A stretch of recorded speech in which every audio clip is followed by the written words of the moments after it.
زمانہ جاہلیت کے توہمات میں سے اور تصورات میں سے ایک جو توہم سفر المظفر کے مہینے کے حوالے سے ہے کہ اس میں جہاں دیگر کام کاج سے اعراض کیا جاتا ہے وہیں اس میں ٹریولنگ سے بھی بہت اجتناب کیا جاتا ہے، بلکہ دو طرح کے رجحانات پائے جاتے ہیں۔ ایک وہ ہیں جو خصوصی اہتمام کے ساتھ ٹریول کرتے ہیں، اور ایک نظریہ یہ ہوتا ہے اور ایک تصور یہ دیا جاتا ہے کہ آپ صلی اللہ تعالیٰ علیہ وآلہ وسلم اس ماہ مقدس کے آخر میں حضور صحتیاب ہوئے اور مرض کا افاقہ ہوا اور آپ صلی اللہ تعالیٰ علیہ وسلم نے غسل صحت فرمایا۔ تو اس ایک نظریے کے ساتھ جو خود ایک من گھڑت چیز ہے،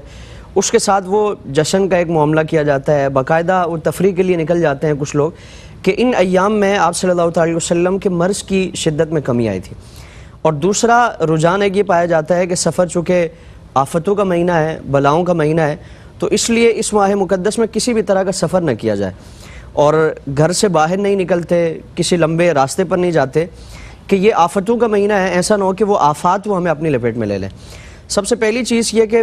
جس طرح قبلہ مفتی صاحب نے فرمایا کہ سفر کے مہینے کی جو اس طرح کے توہمات اس سے متعلق ہیں، خود رحمت عالم صلی اللہ علیہ وسلم نے اس کی تردید فرمائی، اور لا سفرہ کے ذریعے جتنے بھی زمانہ جاہلیت کے تصورات تھے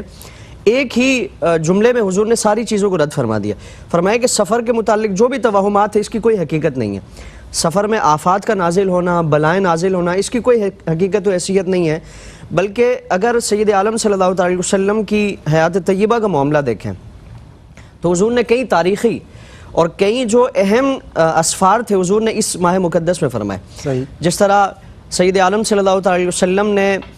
ہجرت کا جو آغاز فرمایا، سفر کے مہینے کے آخر میں 26 یا 27 کو حضور نے مکہ المکرمہ سے ہجرت کا آغاز فرمایا۔ ربیع الاول کے ابتدائی جو ایام تھے حضور نے ان ایام میں آپ صلی اللہ علیہ وسلم مدینہ منورہ تشریف لائے۔ مدینہ میں پہنچنے کے بعد تقریباً 12 مہینے گزارنے کے بعد پہلا جو غزوہ ہے ابوا کے مقام پر حضور تشریف لے گئے، اور چند 100 افراد آپ کے ساتھ تھے۔ آپ کا ارادہ تھا کہ ایک قریش کا تجارتی قافلہ ہے اس کو روکا جائے۔ غزوے میں حضور نے سفر کے مہینے میں اس کا آغاز فرمایا،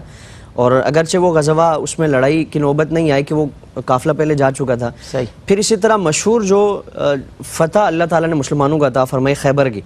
تو یہ سفر کے مہینے میں اللہ تعالیٰ نے یہ کامیابی عطا فرمائی، اور اس ماہ مقدس میں اللہ رب العالمین نے مسلمانوں کو اتنی عظیم فتح اور عظیم خوشی عطا فرمائی۔ پھر اسی طرح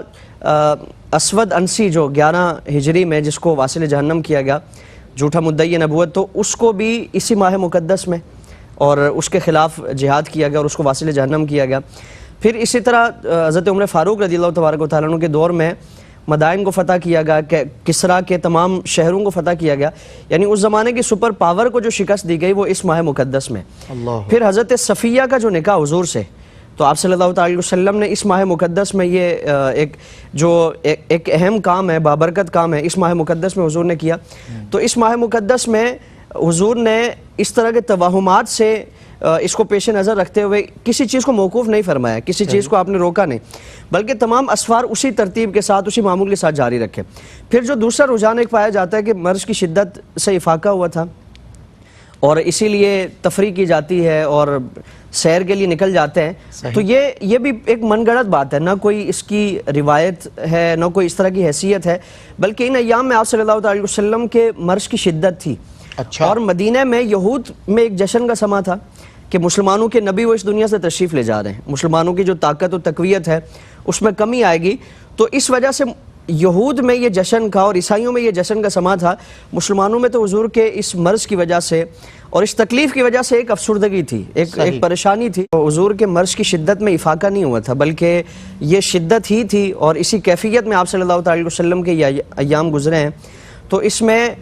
نہ اس ماہ مقدس میں خصوصی طور پر سفر کی کوئی فضیلت ہے، سفر کرنے کی کوئی فضیلت ہے، اور نہ ممانعت پر کوئی نقصان اور ضرر کا معاملہ ہے۔ جس طرح باقی مہینوں میں سفر کی ایک گنجائش ہے، سفر کرنا چاہیں تو اس میں کوئی حرج نہیں ہے، نہ کرنا چاہیں تو کوئی گناہ نہیں ہے، تو اس مہینے میں، اور پھر اگر کوئی اس وجہ سے رک جاتا ہے تو پھر سید عالم صلی اللہ علیہ وسلم کی وہ حدیث ہمارے پیش نظر ہو کہ اگر کوئی بدشگونی کی وجہ سے کسی کام سے رک جاتا ہے اور کسی یعنی اس خیال کے ساتھ اگر یہ میں نے کام کیا تو میں اس مہینے کی وجہ سے یا اس شخص کی وجہ سے یا اس فلاں چیز کی وجہ سے نقصان میں آ جاؤں گا، تو فرمایا کہ وہ اپنے آپ کو شرک کی نجاستوں میں اس نے آلودہ کیا، تو اس کو شرک خفی قرار دیا گیا ہے، اس طرح کے توہمات کا اعتبار نہ کیا جائے۔ بالکل ٹھیک ہے۔